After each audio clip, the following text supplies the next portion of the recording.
Hello friends, അസ്സലാമു അലൈക്കും. ഇന്ന് നമുക്കൊരു ബീട്രൂട്ട് തോരനും ഒരു പപ്പായ മെഴുക്ക് പുരട്ടിയും ചിക്കൻ റോസ്റ്റും തയ്യാറാക്കാം. ഒരു നാടൻ രീതിയിലുള്ളൊരു ബീട്രൂട്ട് തോരനാണ് തയ്യാറാക്കുന്നത്. അല്പം വെളിച്ചെണ്ണ ഒഴിച്ച് കടുക് പൊട്ടിച്ചതിന് ശേഷം ബീട്രൂട്ടും ഒരു വല്യുള്ളിയും 2 പച്ചമുളകും ഇട്ട് നല്ലപോലെ എണ്ണയിൽ വഴറ്റി കൊടുക്കുക.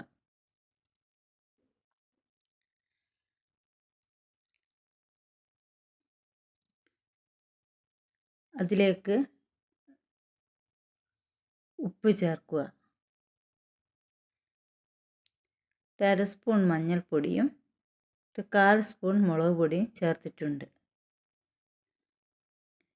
ചതച്ച് വെച്ച തേങ്ങയും ചേർക്കാം.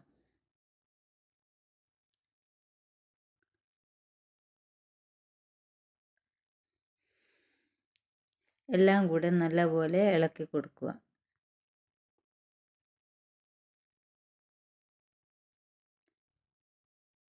ബീട്രൂട്ട് തോരൻ തയ്യാർ. ഇനി നമുക്ക് പപ്പായ മെഴുക്ക് പുരട്ടി തയ്യാറാക്കാം. ഒരു ചട്ടി അടുപ്പിൽ വെച്ച് അതിലേക്ക് വെളിച്ചെണ്ണ ഒഴിച്ച് കടുകും വറ്റൽമുളകും കറിവേപ്പിലയും ഇട്ട് അതിലേക്ക് പപ്പായ ഇടുക. പപ്പായ വളരെ കനം കുറച്ച് അരിയണം. അതിലേക്ക് ആവശ്യത്തിന് ഉപ്പും ചേർക്കുക.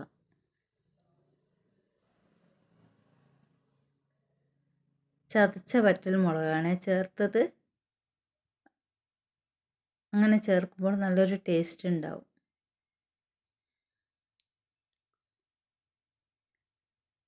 പപ്പായ വേവാൻ ആവശ്യമായ വെള്ളം ഒഴിച്ച് അത് വേവാൻ വയ്ക്കാം. ആ സമയം കൊണ്ട് ചോറും വെച്ച് എടുക്കാം. പപ്പായ മെഴുക്ക് പുരട്ടി റെഡിയായി. എല്ലാവരും ഒന്ന് ട്രൈ ചെയ്ത് നോക്കണേ. ഇനി നമുക്ക് ചിക്കൻ റോസ്റ്റ് തയ്യാറാക്കാം. ഒരു ചട്ടിയിലേക്ക് അല്പം വെളിച്ചെണ്ണ ഒഴിച്ച് തേങ്ങാക്കൊത്ത് നല്ലപോലെ മൂപ്പിക്കുക.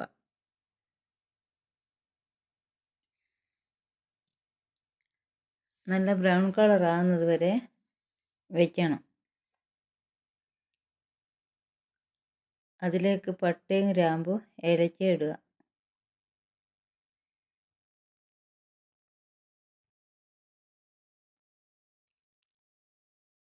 എല്ലാം കൂടി ഒന്ന് മൂത്ത് വരുമ്പോൾ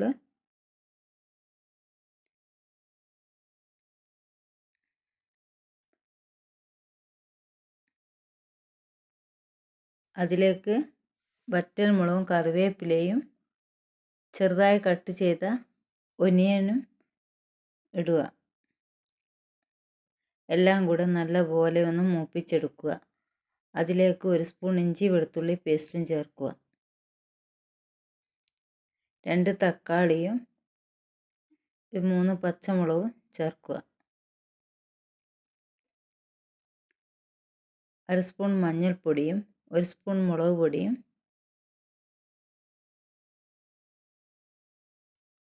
1 സ്പൂൺ മല്ലിപ്പൊടി. പച്ചമണം മാറുന്നവരെ ഒന്ന് വഴറ്റി കൊടുക്കണം. 1/2 സ്പൂൺ ഗരം മസാലപ്പൊടി. ഇങ്ങനെ ഒന്ന് എല്ലാവരും ചെയ്ത് നോക്കേ. 1/2 സ്പൂൺ പെരിഞ്ചീരപ്പൊടി.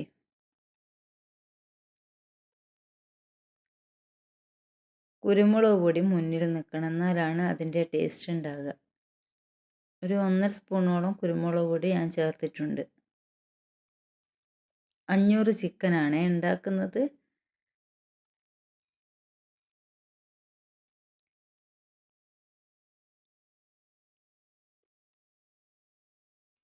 വളരെ കുറച്ച് വെള്ളം ഒഴിച്ച് നമുക്ക് വറ്റിച്ചെടുക്കാം. Chicken roast ready.